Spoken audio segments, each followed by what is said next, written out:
Сайн мэцхан үзэгчтэй Хятад энэ 7 хоногт нэвтрүүлгийн ээлжид дугаар хүрэхэд бэлэн боллоо.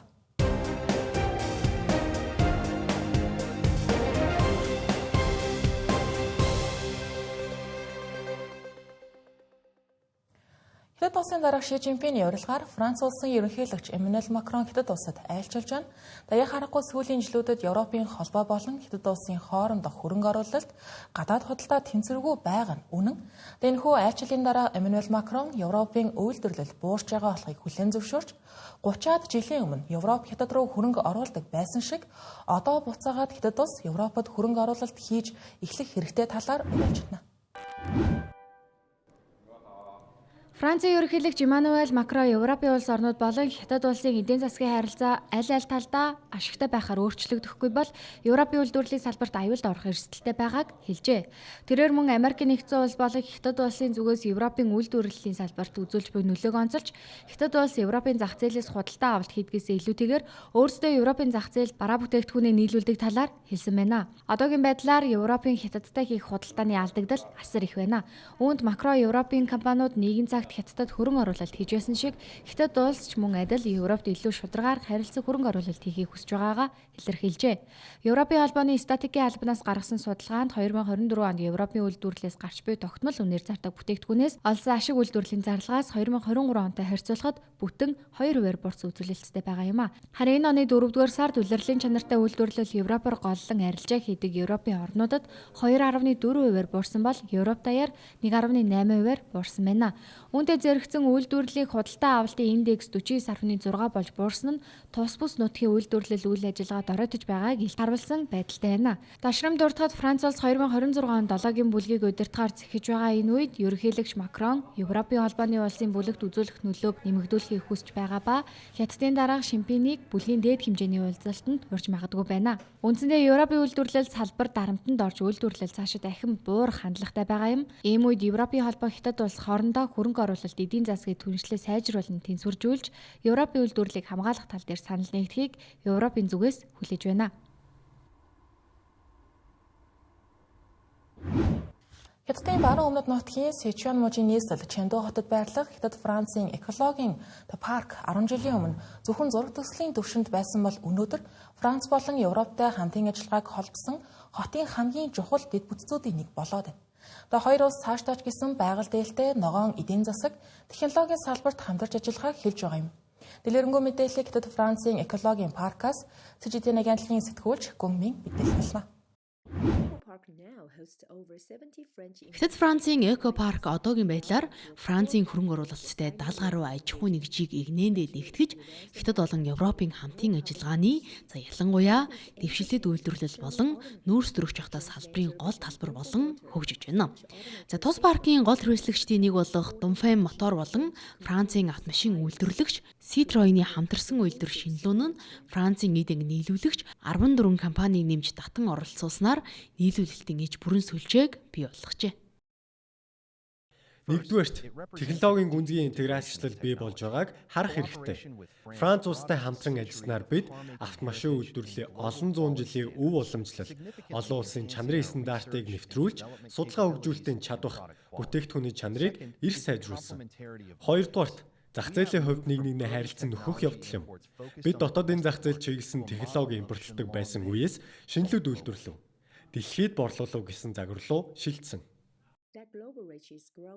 Дэлхийн зах зээл нэвтрэх боломж өргөжсөөр байна. Чиндүү дэх үйлдвэр нь одоо хэд хэдэн тэргүүлэх загварын үйлдвэрлэлийн цорын ганц төв болж Европ руу автомашин экспортлж зүүн өмнөд Азид шин зах зээлийг бий болгож байна. Энэхүү өргөжинд хилэлт нь Хятадын цахилгаан автомашин болон ухаалаг үйлдвэрлэлийн хурдтай хөгжилтэй зэрэгцэн орон нутгийн инновацийг олон улстай хамтрагч түншүүдийнхээ хувьд үнцэнтэй хөрөнгө болгон хувиргаж байна. Хятадын цахилгаанжуулалт, ухаалаг сүлжээний технологи хурдтай хөгжихийн хэрээр манай техникийн тэргүүлэх байдал нь гадны улс орнуудын хувьд инновацаар тэргүүлэн хангах боломжийг олгосон. Цахилгаан автомашины зах зээл хурдтай хөгжиж байгаа ийм үед бидний хамтын ажиллагаа шин түвшинд гарч технологийн экспорт болон брендийг хүчрэх хөгжүүлэх үйл явцыг хослуулсан шин замыг бий болгож байна. Автомашины салбар дахь энэхүү өөрчлөлт шинжилэлт нь Хятад Францын эко паркийн удирдлагуудын илүү өргөн хэрэглээний зорилгыг илтгэнэ. Хүнд үйлдвэрээс гадна Хятад Францын эко парк нь эрчим хүч хэмнэлт ногоон хөгжлийн жишг болж дэвшилтэд үйлдвэрлэл болон байгаль дийлтэй үйлдвэрлэл зэрэгцэн цэцэглэн хөгжих аж үйлдвэрийн олон талт экосистемийг бүрдүүлэхийг зорж байна. Паркийн зүгээс бизнесийн орчныг тасралтгүй сайжруулж байна. Бид ухаалаг үйлдвэрлэл, ухаалаг холболттой автомашин, ногоон буюу нүүрс төрөгч багтай салбаруудыг хамарсан кластеруудыг бүрдүүлсэн. Мөн Хятад Францын инновацийн инкубатор байгуулахаар төлөвлөж байна.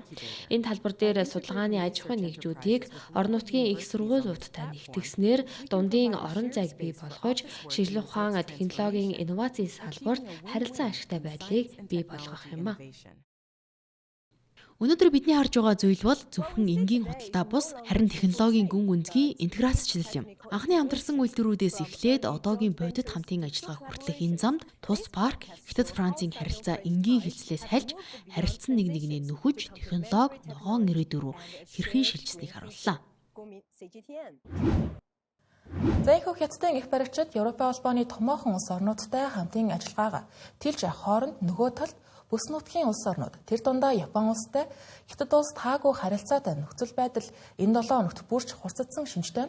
Тодорхойлох юм бол 12 дугаар сарын 7-ны өдөр Окинавагийн ойролцоо нисэж ясан Японы сөнөөгч онцыг Хятад улсын агаарын хүчин байлдааны зориултай радарыг тусгаж онилсон хэрэг гарсан байгаа юм. Тэгээд энэ өөрөө уг нисэх онгоц руу дотлох, пуучин чиглүүлэх зорилготой байсан гэсэн утгатай. Гэхдээ Хятадын талаас энэ мэдээллийг нэвцааж Хятадын сөнөөгч онгоцууд урьдчилан зарласан хуваарийн дагуу ердийн сургалтын нислэг хийж байсан гэж тайлбарлажээ.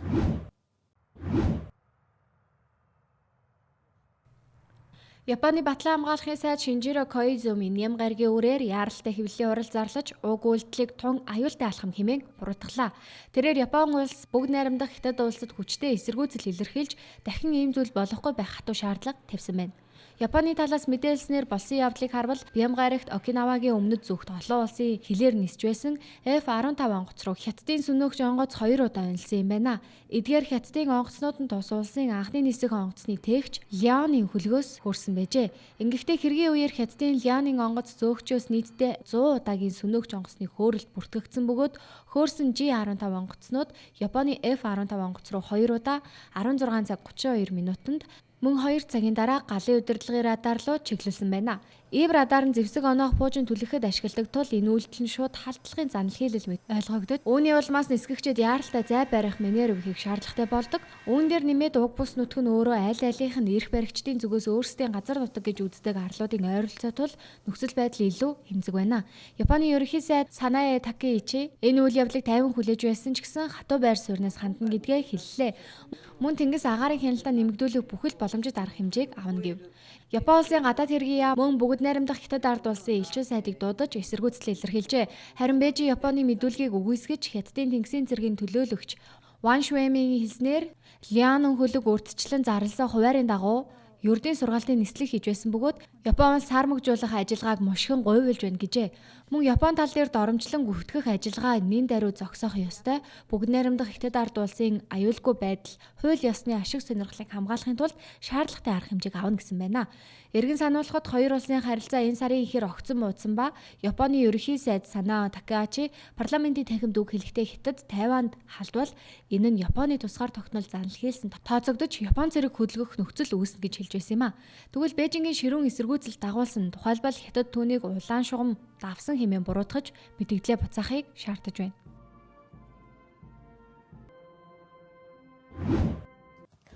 За Хонконгод 11-р сарын 26-ны өдөр гарсан Тайпо цогцлборт галын улмаас 159 хүн амиа алдсан эмгэнэлтэй явдалтай зэрэгцэн хууль тогтоох зөвлөлийн сонгуул болж өнгөрлөв. Энэ хэрэг хэдийгээр маш олон хүний амнасанд хүрч олон айл хүрхийг хохироосон боловч Хонконгийн засаг захиргааны онцгой бүсийн засгийн газрын тэргүүн Жон Ли нийгмийн нөхцөл байдал эмзэг байгаа ийм үед харин ч улс төрийн үйл ажиллагаа доктортой үргэлжлэх ёстой гэж үзэн сонгуулийг хэвийн өөрчлүүлжээ. Хонконгийн засаг захиргааны онцгой бүс нэм гарагийн өглөөний 7 цаг 30 минутад хууль тогтоох зөвлөлийн 8 дахь удаагийн сонгуулаа эхлүүлж бүс нутаг даяар 612 санал авах байранд 4.1 сая гаруй сонгуулийн эрх бүхий иргэдийг хүлээн авчээ. За хууль тогтоох зөвлөлд нийт 90 гаруй гишүүн сонгогдсон бөгөөд сонгуулийн хорооноос буцаасан 40 гишүүн, чигүүргийн тойргоор 30 гишүүн, шууд сонгуулаар тойргоос буцсан 20 гишүүн байна. За тэдний 4 жилийн бүрэн эрхийн хугацаа 2026 оны 1-р сарын 1-ээс эхэлнэ. Сонгуулийн эрс 31.9% байсан ба за энэ нь төв хүндэх хамгийн доод түвшинд хүрсэн 2021 оны эрс болох 30.2%-аас бага зэрэг илүү байна. За эрх хоригчид сонгуул иргэдийн оролцоог нэмэгдүүлэхийн тулд тухайн өдөр санал авах цагийг уртасгаж за шин санал өгөх байруудыг нээсэн. Гэсэн хэдий ч галт төмрийн улмаас иргэдийн засгийн газарт итгэх итгэлэн суларч дургуутслээ ийхүү илэрхийлсэн нь сонгуулийн эрсцээс харагдаж байна. За мөн сонгуулийн үеэр захим сүлжээний сонгуулийг бойкотлохыг буюу эсэргүүцлэхийг уриалсан олон нийтийн хөдөлгөөн өрнөсөн байна. За үүнд иргэдийг саналаа өгөхөөс татгалзахыг за эсвэл хүчингүй санал өгөхийг уриалж ижээ. За уг хөдөлгөөний ард байсан 4 эрхтэйг баривчилсан байна. За хүний эрхийн ажиглагч байгууллагууд болж өнгөрсөн уг сонгуульд нэр дэвшигчдийн улс төрийн мэдлэгээр мэтгэлцдэг мэтгэлцээ болон сонгуул тавигдах ардчилсан хяналт сул байсан гэж үзэж шүүмжилж байна.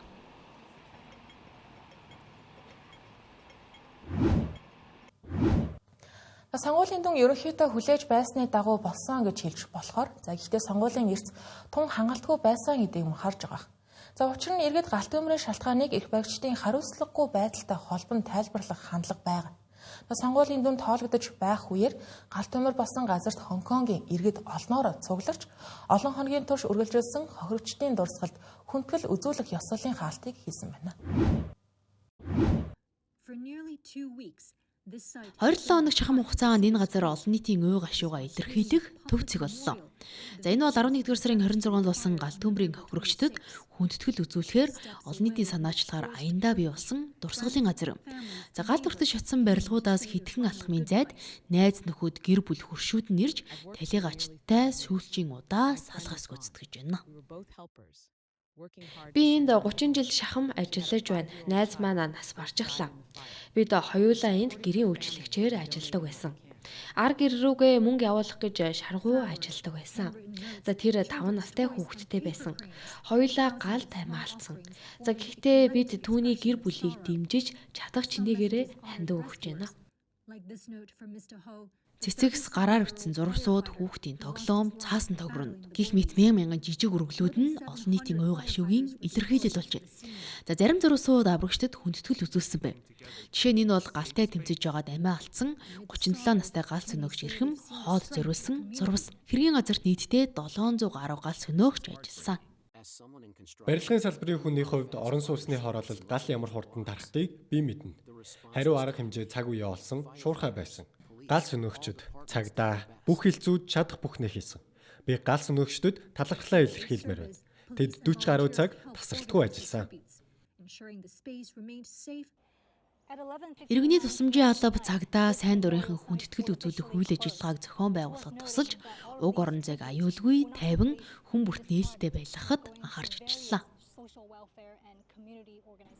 Өнөөрөө яг 23 цаг 59 минутад энэхүү дурсгалын газар албан ёсоор хаагдана.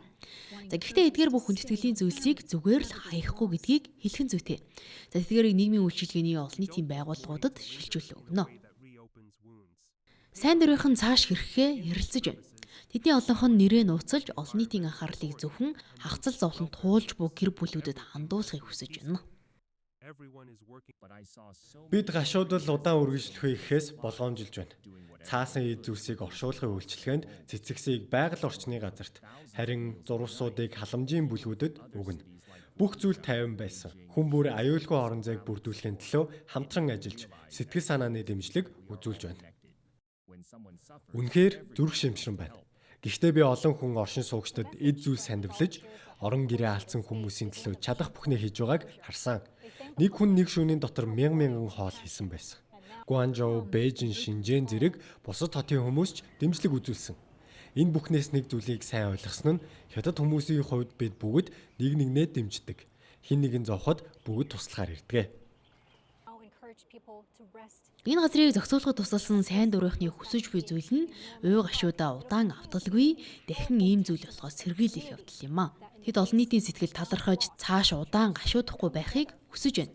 За энэхүү дурсгалын газар эргээд энгийн цэцэрлэг төрөлн болох ч гэлээ гашуудал зовлонгийн улмаас нэг дор цугларч нэг нэгнээ дэмжиж байсныг илтгэсэн хамт олонний хүчийг гэрчлэн үлдэх болно. Хуанпэй Хонконг засаг захиргааны онцгой бүсэс мэдээллээ.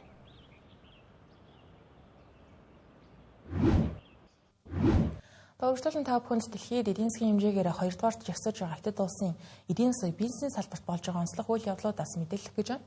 Тэгэхээр Америк нэгдсэн улсын ерөнхийлөгч Дональд Трамп албан тушаалд орсон цагаас хойш Хятад улсыг онилж тарифыг удаадараа нэмэгдүүлж байсан. Гэхдээ үүнээс үл хамааран Хятад улсын гадаад худалдааны ашиг он дуусахад 1 сар орчим хугацаа дутуу байхад аль хэдийн 1 их найд $1 давж түүхэн дээд амжилтаар шинжилэн тогтоожээ. Хятадын экспорт 11-р сард хүчтэй өсөж өмнөх сард гарсан агшилтыг нөхлөө. Гэхдээ Америк нэгдсэн улс руу чиглэсэн экспорт жилийн хугацаанд бараг 29%-аар буурч 8 сар дараалан 2 оронтой уналт үзүүлсэн хэвээр. Тоогоор нь харбал гайл ерөнхий газрын даваа гарагт мэдээлснээр Хятадын нийт экспорт долларын хэмжүүрээр 5.9%-аар өсөж 330.3 тэрбум Америк долларт хүрсэн нь шинжээчдийн таамгаас давсан үзүүлэлт. Энэ үсэл импортын гүйцэтгэлээс үлэмж давсан тул эхний 11-р сарын худалдааны ашиг 108 их найд Америк долларт хүрч 1 жилийн хүрээнд бүртгэгдсэн түүхэн дэд амжилт болсон байна. Үүний өмнө 2024 оны 992 тэрбум Америк долларын үзүүлэлт түүхэн дэд хэмжээнд тооцогдож байсан. Мөн Америкийн нэгдсэн улс руу гаргах экспорт буурсан ч Хятадын барааны нийлүүлэлт зүүн өмнөд Аз, Африк, Латин Америк, Европын холбооны орнуудад эрчимтэй өссөн байгаа нь нийт өсөлтийг дэмжиж өгсөн байгаа юм. Америк нэгдсэн улс Хятадын худалдааны тухайд жилийн турш үргэлжилсэн худалдааны зөрчил намжиж Дональд Трамп, Ши Жинпин нарын 10-р сарын сүүлээр өмнөд Солонгост хийсэн уулзалтаар түр эвлэрэлт хүрээд байгаа. Америк нэгдсэн улс Хятадын бүрэлдэхүүн ногдуулсан тарифынхаа заримыг бууруулж, харин Хятад газрын ховор металлтай холбоотой экспортын хязгаарлалтаа зогсоохоо амласан. Гэхдээ энэ хэлэлцээрт 10-р сард хүрсэн учраас 11-р сарын экспорт тарифын бууралтын нөлөөг бүрэн шингээгээгүй. Нөлөө дараагийн саруудаас харагдах юм. Ийхүү экспорт өндөр түвшинд хадгалагдаж байгаа тул эдийн засагчид Хятад улс энэ жилийн 5% өсөлтийн зорилтоо биелүүлэх боломжтой гэж үзэж байна. Өнгөрсөн 10-р сард Бээжин эх 5 жилийн эдийн засгийн бодлогын гол чиглэлээ дэвшүүлж, дэвшилтэд үйлдвэрлэлийг түлхүү хөгжүүлэх зорилт тавьсан. Мөн даваа гарагт болсон үндэсний эдийн засгийн ажлын хурлаар 2026 оны өсөлтийн бодлого, доктортой өсөлтийн зарчмыг баримталгаа эрх баригчид тодтогсон. Шинжээчид гэсэндээ Хятад улсын экспортын дэлхийн зах зээл дэх байр суурь цаашид улам тэлнэ гэж үзэж байна. Morgan Stanley-гийн тооцоололоор 2030 он гэхэд Хятадын дэлхийн экспорт дэх эзлэх хувь одоогийн 15 орчим хувиас 16.5% болж өсөх төлөвтэй бөгөөд үүнд цахилгаан автомашин, робот, батарей зэрэг өндөр өсөлттэй салбар дах давуу тал нь нөлөө өгтөө байх нь мэдээж байна. Эдийн засаг хөгжлийн хамтын ажиллагааны байгууллагаас Хятадын 2025 оны эдийн засгийн өсөлтийн төлөвийг дахин дээшлүүллээ. Шинжилсэн тайланд Хятадын эдийн засаг энэ жилийн төгсгөл гэхэд жилийн бүтэн дүнгээр 5%-аар өснө гэж таамагласан байна. Ингэснээр эдийн засаг хөгжлийн хамтын ажиллагааны байгууллага энэ онд Хятадын эдийн засгийн өсөлтийн таамаглалыг 3 дахь удаага нэмэгдүүлсэн хэрэг болж байгаа юм.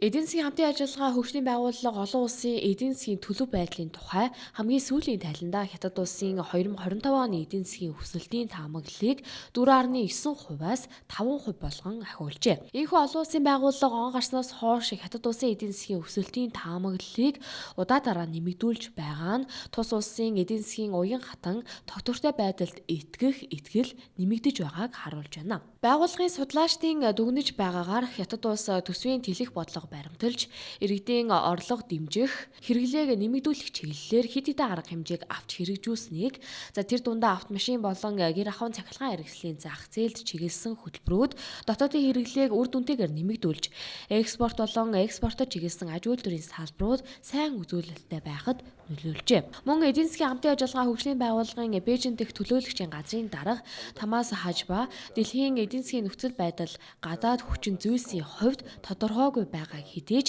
Хятадын эдийн засаг 2025 онд төсвөртэй байж бүтцийн хэмжээний өөрчлөлтийг хийж байгааг онцлон хэлж байлаа. Хятад улс 2025 онд хөдөө аж ахуй, хөдөө тосгоны сэргэлтийн бодлогодоо томоохон ахиц гаргасан гэж байна.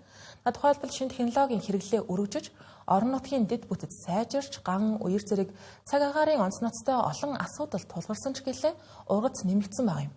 Түүнчлэн дэвшлэлт технологиг ашигладаг шаардлагатай ур чадварыг эзэмссэн фермерүүдийн тоо 20 саяд хүрч огцом нэмэгдсэн гэлээ. Хятад улс 2025 онд хөдөө аж ахуйг бэхжүүлэх, тариаланжид хөдөө орон нутгийг хөгжүүлэхэд чиглэсэн бодлогоо эрчимжүүлж байна. Үүнд тариалангийн талбайг хамгаалах, хөдөө аж ахуйн техник худалдан авах, хөдөө аж ахуйн үйлчилгээ болон даатгалын хураамж зэрэгт татаас олгох замаар үр тарианы үйлдвэрлэлийг урамшуулах арга хэмжээнүүдийг багтааж байна. Мөн өндөр стандартын тариалангийн талбай байгуулах шинэ төлөвлөгөөг эхлүүлж, энэ онд ойролцоогоор 5.3 сая га тариалангийн талбайг шинээр нэмэх, шинжлэх зорилт тавьсан байна. Хэрэгжилтийн тухайд 2025 он гарснаас хойш Хятадын газар тариалангийн аж ахуйн нэгжүүд 702 мужид үр тариа хүнсний тос болон бусад гол нэрийн ургамлын ургацыг нэмэгдүүлэх ажлыг хэрэгжүүлжээ. Энэ онд Эрдэнэшийн ургац мэдэгдэхүйц нэмэгдсэн ба тариалалтын дундаж нягтрал 1 гад 45,000 ургамал байснаас 75,000 болж өссөн бол Шинжааны зарим хэсэгт 105,000-ыг давсан байна.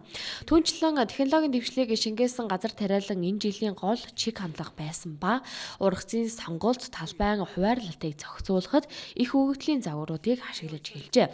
Түүнчлэн улаан буудаан боловсрч гүйцэх хугацаатай техникийн хуваарлалтыг уялдуулах, үүлэн технологийн системийг нэвтрүүлснээр техникийн сул зогсолтыг багасгаж, зуны ургац хураалтыг хуваарь хугацаанаас 2-7 хоногийн өмнө дуусгахад тусалжээ. Үүний зэрэгцээ хөдөө аж ахуйн техник хэрэгсэл илүү боловсронгүй, практик хэрэглээнд нийцсэн болж хөгжсөн байна.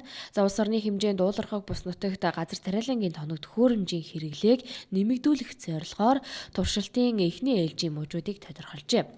Газар тариалангаас гадна хөдөө тосгоны аж амьдралыг дээшлүүлэх ажилд аялал жуулчлал мөн чухал нөлөөтэй. Тэгвэл онгорсноос хойш улсын хэмжээнд муж хотуудын удирдлагууд жуулчдыг татах зорилгоор 1597 тосгон сууринг хөдөөгийн аялал жуулчлалын төв болгон зарласан байна. Түүнчлэн дэд бүтцийн шинжилгүүдийг эрчимжүүлж хот хөдөөгийн ялгааг багасгасан байна. Тодруулах юм бол тосготын 90% нь 5G сүлжээнд холбогдож хөдөө орон нутгийн замын урт 464 сая км-т хүрсэн байна. Мөн оны эцэс гэхэд цэвэр усны шугам сүлжээний хамралт 96% хүрч дэлхийн хамгийн том хөдөөгийн цөвлөрсөн усан хангамжийн системийг бүрдүүлэх төлөвтэй байна. Хөдөө орон нутагт боловсрал, эрүүл мэнд, өндөр насны асрамжийн үйлчилгээний хүртээмжч мэдэгцүүц сайжирсан байна. 2199 гаруй мужид нэгдсэн эмнэлгийн сүлжээг нэвтрүүлж, тосгоны эмнэлгүүдийн 95 гаруй хувь нь эрүүл мэндийн даатгалд хамрагджээ.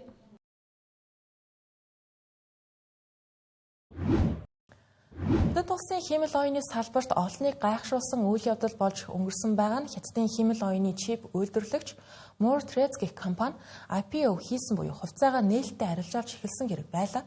Шинжээчид Moore-Threads компанийг Nvidia компанитай өрсөлдөхүйц хэмжээний Хятадын Nvidia гэгчлэн нэрлэж байгаа. Учир нь уг компани IPO хийсэн эхний өдөртөө ханшин 5 нугран өсөж 1 тэрбум $ыг татан төвлөрүүлсэн байгаа юм. Хятадын график карт хөгжүүлэгч, тэргүүлэгч компанилах Moore-Threads компани хувьцааны үн Шанхайн хөрөнгийн бирждээр худалдаалагдаж эхэллээ. Ингэхдээ анх дахь зах зээлд нэгж хувьцаага 114,128 юанаар санал болгосон нь оргил үедээ 688 юанд хүрч 502 хувиар өссөн байна. Арилжаа хаагдахад хувьцааны үн 610.5 юан болж 425.4% өсөлттэй хаагджээ. Хүлээн авсан нийт саналын үнийн дүн нь Америкийн нэгдсэн улсын салбартаа тэргүүлэгч Nvidia компани зах зээлийн үнэлгээнээс давсан үзүүлэлттэй байсан нь олонний анхаарлыг татаж байна. Moore-Threads компаниг 2020 онд Nvidia-гийн Хятад дахь салбарын тэргүүн асан Джеймс Жан Жанжун үүсгэн байгуулжээ. Тус компани нь хиймэл оюуны тооцооллын хурд 3D график дүрслэл, өндөр наривчлалтай видео кодчлал, физик симуляц, шинжлэх ухааны тооцоолол зэрэг ажлуудыг дэмждэг чип болон холбогдох бүтээгдэхүүн хөгжүүлэх чиглэлээр мэргэссэн юм. Мөн уг компани 6 сарын 30-нд өргөдлөө өгснөөс хойш 10 сарын 30-нд бүртгэл дуусах хүртэлх IPO-ийн үйл явцыг ердөө 122 хоногийн дотор бүрэн дуусгажээ. Дашрамт дуртахад 2023 онд Америкийн нэгдсэн улс Moore-Threads компанийг 20-т оруулж байсан. Тодорхойлбол 2023 оны 10 дугаар сард Байдны засаг захиргаан үндэсний аюулгүй байдлын үүднээс уг компаниг экспорт хийхийг хоригдсан хар жагсаалт буюу худалдааны яамны хоригийн салдад оруулсан юм а. За гисэн ч Америк нэгдсэн улсын хоригоос үл хамааран амжилттай IPO хийсэн байгаа нь энэ юм а. За цаашдын төлөв байдлын тухайд компани үүсгэн байгуулагч Жан Баасан гарагт хятадын төрийн өмчөд сонинд өгсөн ярилцлагада тооцоолох хүчин чадал бол улс орны хүч чадал юм гэж хэлсэн нь хэвлэлүүдийн онцлог үг болоод байна. Мөн тэрээр хэрв агентууд асуудал шийдвэрлэх чадварт гацалт үүсгэхгүй том хэлний загварууд үргэлжлүүлэн хөгжсөөр байвал хиймэл оюун ухааны хөгжил нь хөөс биш бодит байж болно гэжээ. За шинжээчний үзэж байгаагаар хятадд үйлдвэрсэн чипүүд болон хиймэл оюун ухааны загварууд нь гадаадын ижил төстэй бүтээгдэхүүнүүдээс чухал үзүүлэлтүүдээрээ хоцорч байгаа юм а. За гэсэн ч бодлого боловсруулагчдын дэмжлэг компаниудыг шинжилэл хийх